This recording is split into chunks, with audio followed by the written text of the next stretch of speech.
My name is Joyce Dixon File, and I am recently retired as the collection development librarian for academics at DePaul University. I had been there for about 20 years, and I've been here over the years for about that long. So after my retirement, I found out that when people were talking about library issues, that I suddenly felt behind the curve. They talked about certain things and they used those expressions interchangeably. And I felt a rare confusion. I couldn't be very precise. And because I felt that I was no longer in the midst of things, and all the changes just went by so quickly. But one of those phenomena happened to have been AI. Everywhere I went, people talked about AI, as if it was one entity. And so I got really confused because I didn't think that I was sufficiently abreast of it. And so I decided that I was going to read about it and to find out where I stood, and so that whenever you are in a conversation, you would speak intelligently, if nothing else. And so I came across this book by Narayan and Kapoor, and it is called AI Snake Oil. And as a literateur, I felt immediately that that was something for me, because I was caught by the motif of the snake oil. I knew that I could read it metaphorically, I could read it allegorically, I could read it across the page or diagonally and all that. So I looked at it and I saw that it was something that I needed, and I felt that it would be of service to my younger colleagues, specifically those colleagues that are joining the library for the first time. I know that in this room, I have a wealth of experience. You have a wealth of experience, and it's varied. And I know that we would benefit. I would benefit, as my colleague would benefit, from your expertise and the varied nature of your experience. And that is the reason why you're here. And I thank you profusely from the bottom of my heart for your presence. Well, why this book was published in 2024, and it has about 200 and something pages, but to the academic librarian, it has certain attributes which are attractive. It has not only a vast reference, but it has an index. And so you could come in to it from different points, looking for specific things, and it could analyze it. And that makes it an academic book par excellence. I thank the authors for doing that, because you could go in specifically and look at what you want. The concept of the snake oil is at once pejorative and at the same time inviting. It describes a scenario in which colleagues use the term like a vehicle, and he used that experience. He used that example. He said that it's like AI is being used in the context of a country, if you imagine, where everything that transports one person from one place to another is called a vehicle. So from a go-kart to a wheelbarrow to a taxi to a minibus to a rocket to a lorry to a lorry So, That musical interlude.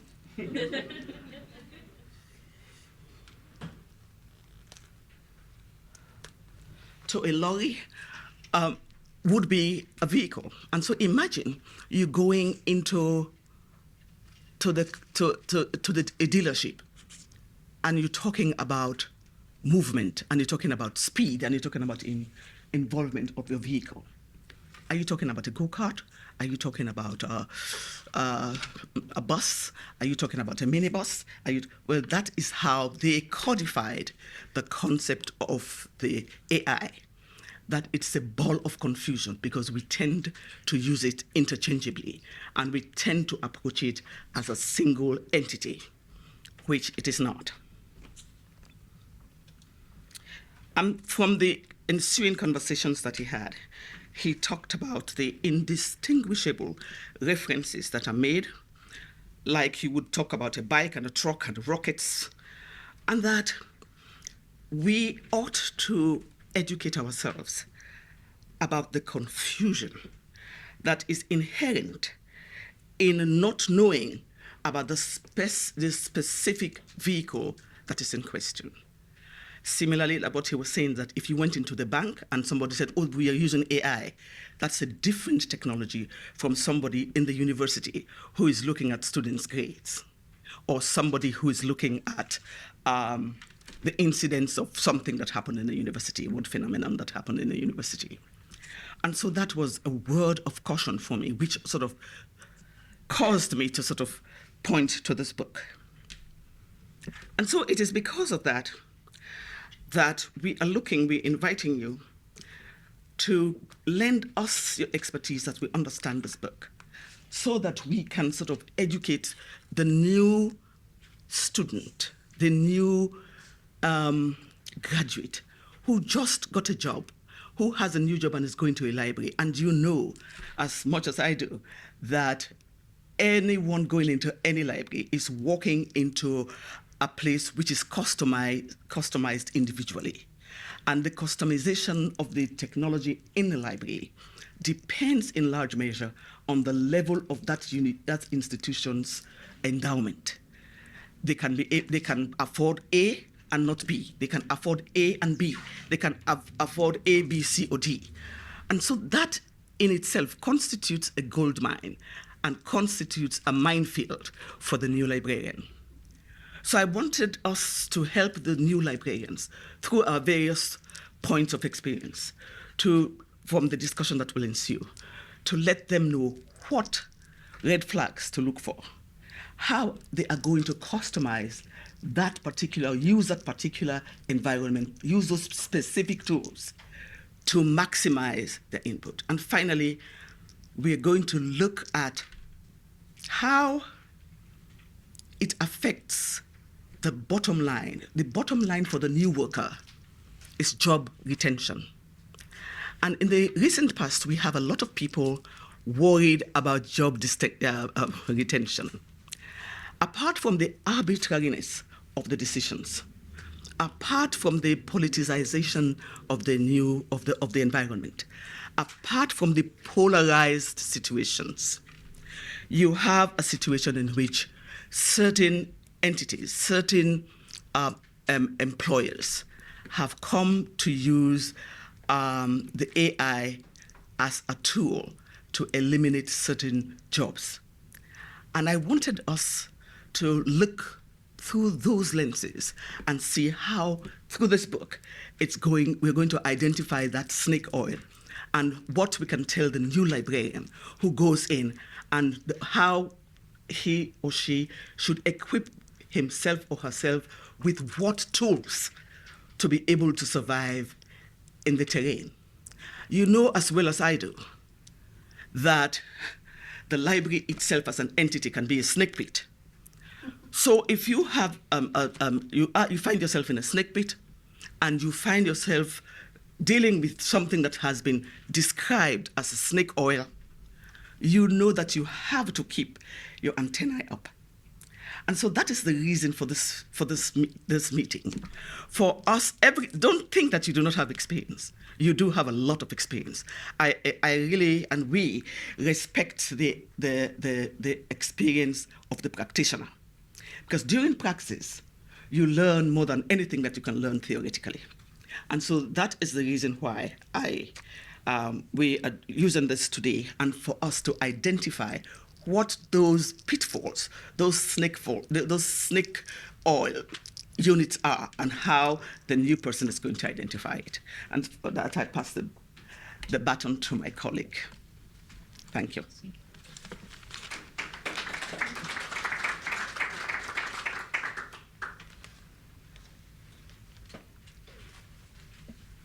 Hi, my name is Buhle Mbambotata. I'm the University Librarian of the National University of Lesotho. And whenever I meet Americans, I give them this message. If you do meet President Trump, let him know that you met someone from Lesotho. And this is because he said at the last address to Congress that he didn't know where Lesotho was. So I like to send a message back that we exist. And I'm delighted that Joyce invited me to join in this session. I'm a practicing librarian. I'm the University Librarian of the National University of Lesotho. Some call it University Director, or it's Director of University Library.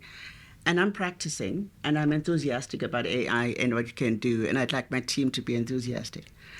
But as Joyce invited me to read this book with her, I was excited that the book gave me an opportunity, a language, to critique AI from the view of the Global South. And so what I will look at today is what the book says and what the impact of that type of AI is on the Global South. And as I have spoken at many conferences here in America, here in Europe, I found that when often I talk about how this impacts the Global South, that in fact it does have similar impacts to less endowed institutions that may be that they may be sharing our concerns as those of us of the Global South. So this wonderful book that I recommend, not only because it's well put together, as Joyce said, but because it really talks fondly but critically about opening our eyes to the successes and the shortcomings of the different types of AI. And it points out, as we all know, and as we've heard in many sessions in this conference, the three different types of AI: the predictive, the generative, and the moderation. And as Joyce so has ably said, that for us as librarian and library practitioners, we have to ask ourselves in our libraries, which of these AIs have we deployed, and which ones have we used in the different categories? Have they functioned as promise? As Joyce indicated, that the title of this book, AI Snake Oil, speaks to, does AI promise and underdeliver? And really that's the question that this book asks. And it pains to indicate areas where AI delivers and AI promises, but underdelivers. So that as we adopt it, we are aware of those shortcomings. We'll come back to this question. So based on what this book says, as you know about generative AI, that it crawls the web. We heard how it's almost crashing open access sites over the last few days. And it gathers the content from the different websites and creates a huge database. The content is presumed, to a student searching, to a person searching, it is presumed that the content is universal, the content is global, the content in that it searches is everything. The book also indicates, and as we all know, that once it's retrieved the content, it doesn't attribute where it got it from, who wrote it, who said that, but it just spews it out as truth. And so for those of us in the Global South, we ask, is this content really global? Does it have content about us? Does it have content about my language? Does it have content about my region? When a student searches and doesn't find, do they go away feeling there is nothing on Lesotho? Or should the student realize that it's the tool that doesn't have anything on Lesotho because it is not global, it is not universal. The book also talks a lot about labeling, that once it is crawled, the images and the texts are labeled, the images in particular are labeled. Is the labeling accurate? It gives an interesting but sad tale of one. So I was careful not to name the packages and the apps that labeled a group of two friends. Yeah, it labeled two friends who happened to be black, and it labeled them as gorillas, as gorillas. And apparently up to now, this happened in 2019, instead of the makers of the tool taking it down or fixing it, they've just disabled the tool from searching gorilla.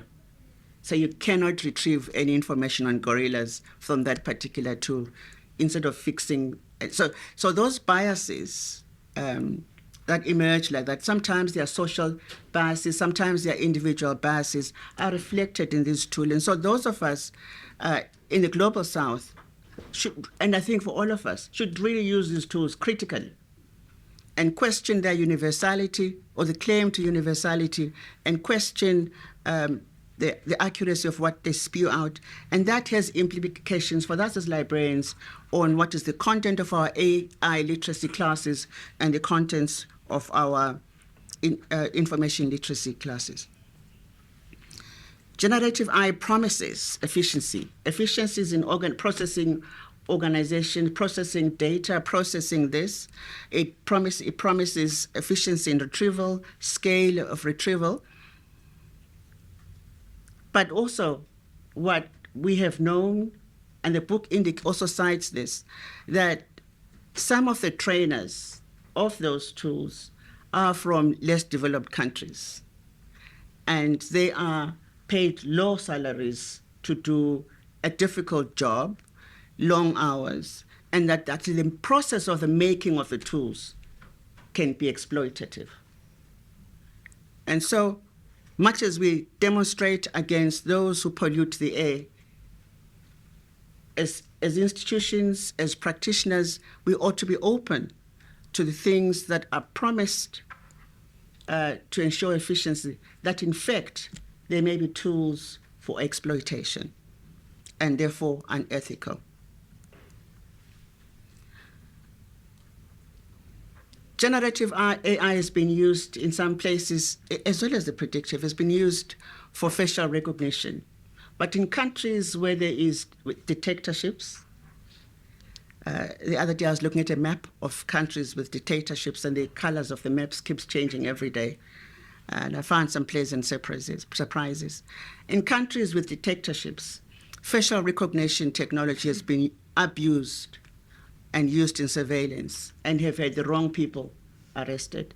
Sometimes people can't tell Joyce and I apart, but sometimes even technology can't tell us apart. In 2024, when this book was written, it also said that some of the chatbots still make errors. I don't know whether you ever found an error when you've done a search on AI, errors and lies. And so as Joyce referred to emerging librarians and students, they believe that whatever they retrieve online is usually true. And that has implications to what type of information literacy we teach and what skills are given to young librarians to be critical as they use AI. In our parts of the world also, AI that's imitating voices has been used for wire fraud. Because there aren't as many controls. At least here, there's some regulation. In some parts of the world, there's no regulation. And AI gets abused to cause wire fraud and steal people's money, identity, and resources. We recently discovered that as many students started searching AI, that our electricity bill went up. at the beginning of the semester, and it was clear what was consuming our electricity. And as those of us, at least in my part of the world, we talk about climate change and how electricity contributes to climate change. What do we need to be saying and doing as librarians, as library practitioners, as we use AI? What are we going to do about its impact on climate change, and how are we going to mitigate that?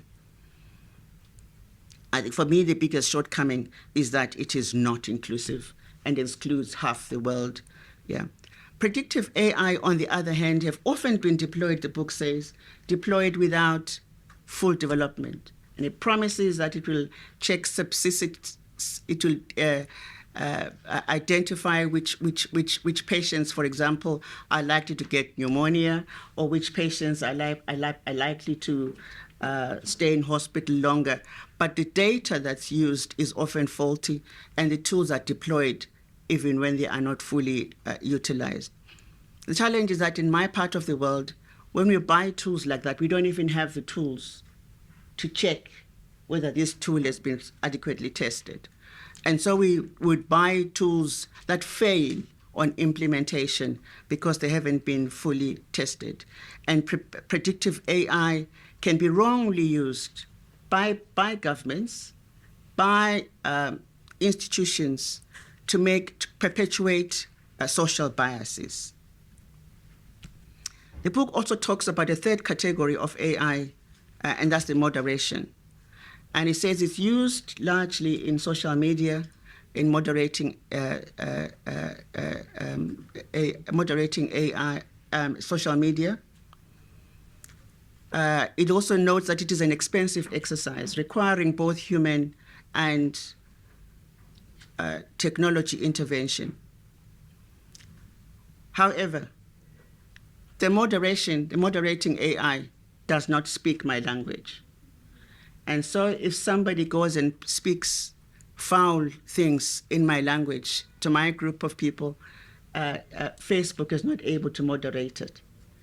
And this has often led to wars and riots. In Burma, for example, there was no one moderating, and that caused riots in Tigray.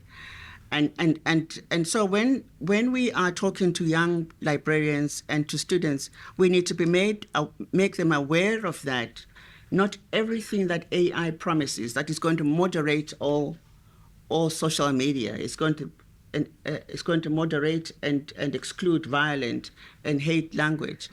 It doesn't do that. And so in the absence of that, harmful content then gets shared, and people get harmed. There has been discussion in the book about regulation. How can we regulate AI? The US, we heard in the last session that there was an executive order by President Biden putting in place a mechanism of asking the different agencies to look at how they deal with AI. And there's always a big question: do government regulate or not regulate? In some countries, there isn't even capacity to regulate because the parliamentarians may not even understand what they're talking about. In Europe, also, AI has been regulated. There's a number of tools that have been put in place to regulate. In China, it's often indicated that the government of China says all AIs that are deployed must reflect co-socialist values. But in some regions, there is no capacity to regulate. The big question, though, that the book asks, and I also share in that, is how do you regulate these commercially competitive organizations that are really out there for their money? They are out there in competition to make money. Who's going to regulate them? But I think that there's a responsibility on us as professionals to take our role and agency seriously. How do we agitate? How do we intervene? How do we speak? How do we question? And to hold these organizations accountable. And the book urges us as professionals to do that, to really take our agency seriously, because the future of how AI develops and affects all of us depends on how we respond to it. And finally, there are questions, and I hand over to Joyce.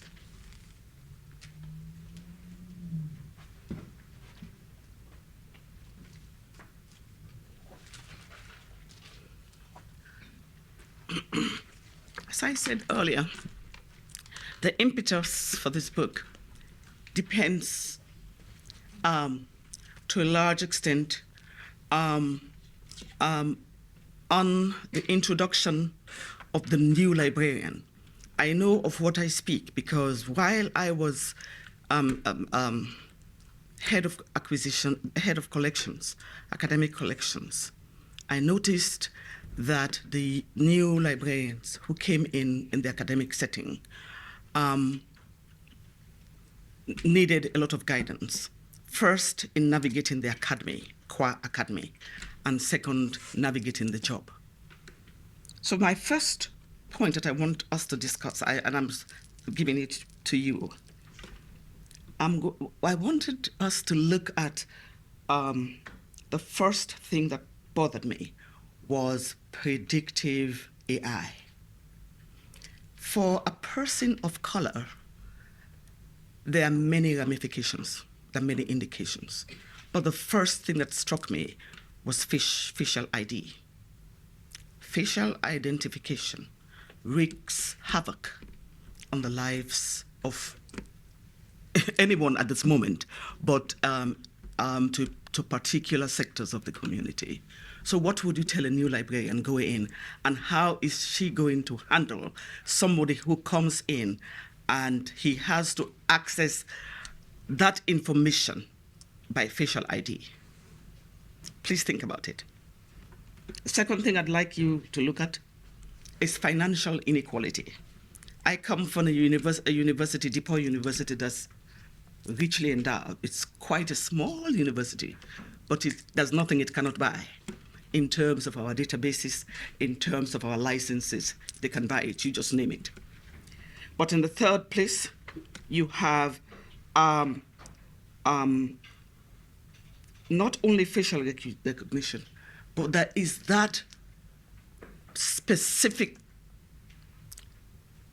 item that encourages librarians, new librarians, to detect plagiarism. And I am looking at it through the lens of the academic mission, which is a multi-pronged process where people look at somebody's identity, somebody looks at somebody's ability to write, and somebody looks at the quality of the output, and then you can call that this is not yours. But then we, as a parent, look at it in terms of that student whose parents have paid so much money, and they're now in their fourth year, and the student comes in with an essay that he wrote in a hurry, and he had plugged his information into AI to chat whatever chatbot. And in your questions and in your opinions, you will filter your answers through those chatbots. And you're a librarian coming in newly. What are the moral issues and what are the academic issues? Because you are looking at it through two lenses. One, in terms of academic integrity and rigor. And the other hand, you are looking at it in terms of fairness and honesty and academic honesty on the part of the students. And right in the middle, you are looking at terminating forever the livelihood, the life, the future of a young student of 24. Just last week, my niece in the University of Georgia jumped into a lake and committed suicide at the age of 20. She was buried last Monday. So the librarian who is sitting there as a new person, please think of the kind of advice you will give that new student, that new person. The second one is the implication for somebody who writes. The ability of the new librarian to know the tools to the extent that the art of documentation. The art of documentation is very important. You have that critical eye, you have that seniority, you have that experience to read it. This new librarian is just coming from library school. And if it came from library school 2 years ago, they didn't teach them about AI. He met AI on the way and started using the tools without really learning it. And then how do you, if you do not have, most of the librarians come in with the first degree and they come in as with the MLS. Some of them do not have enough subject expertise to navigate the academy. That is the truth. Some of them do not have the experience and the academic experience to navigate the academy. Somebody comes in with something that is patently plagiarized. It is not a matter of that you copied. It is the mosaic. And that mosaic can kill your character for life. In the case of Doris Kearns Goodwin, the lady who writes presidential history for this country, you cannot talk about presidential history in this country without talking about Doris Kearns Goodwin. But her career was brought down simply because of mosaic plagiarism. And then what about the use of data, the use of faulty data? What do you have to tell the new librarians about faulty data? And what do you tell them about the medical field touts itself in being able to make diagnosis through AI. Now, what does the library institution say about personal data about somebody's life? What do you have to tell the new librarian? What about crime? What is crime? What do you tell the new librarian about crime? In the book, they talked about, it's a meta. They tell you the meta problems, but they didn't go into the specifics because they expect that the reader would. And when you read the book, you will find out. So that is the crux of the matter. And then the final albatross. How does a new librarian mediate social media? The new librarian comes in and he went to school. Like you went to school, but people my age went to school with a pen and paper and a pencil, a book. They went to school on the computer. Going to the internet is just a fingertip away. Now, that facility can be a double-edged sword with AI, where you put in somebody and something else came out. Just last month, somebody was writing something and they were quoting my husband, who happens to be a historian. And this person sent this information to me and he had copied from AI. And he said, "Can you just read through for me?" I said to him, that picture is not my husband. I said, "The picture that you put, that you said is AI, is not my husband." He said, "No." I said, "It's not my husband." And so you have, as senior librarians, as senior officials, as senior publishers, you have a minefield of your own. I'd like to open it up to you. What would you tell a new librarian? What would you tell a new librarian? Would you ask her or him to talk about his or her humanity? Would you ask me as a senior librarian to tell you to look at that mother who has been suffering for so many years, putting their children, father suffering, working 2 jobs, and this child comes in front of me, a senior? Do you tell me to take that child to academic court? It is incumbent on me to do that. But I have to do it. I should do it. But would I? Would you? What would you tell a new librarian? And then what about the future of work? What would you tell a new librarian sitting in front of those machines? Now, we tend to put all these new tasks into the AI, right? It's facilitated. You put your finger on something and it prints out. But then, what about if what happened in Amazon comes up and says, all those things that you can do, that the machine can do, we don't need you to do it. What do you tell that student? What do you tell that mother? What do you tell that father? What do you tell him about that 45, 50,000 that he's dropped to pay those school fees? Or do you not have do you have a conscience or not? Where does conscience come in? That's the lens through which I am reading it. So the snake oil, for me, is multi-pronged, as I said. What about the average researcher who goes to Africa? He meets a student who has done all the work, all the raw materials, all the interviews, and he says, oh, I can take it and then put it out on a database for you, and he takes it, and he gives him $100, which is multiplied by 2,000. Multiplied by 2,000. And that person feels it's a lot of money. And he comes out here, he buys copyright, he uses that material, and he publishes it on his own. Assess snake oil and talk to the new librarians, and the floor is open.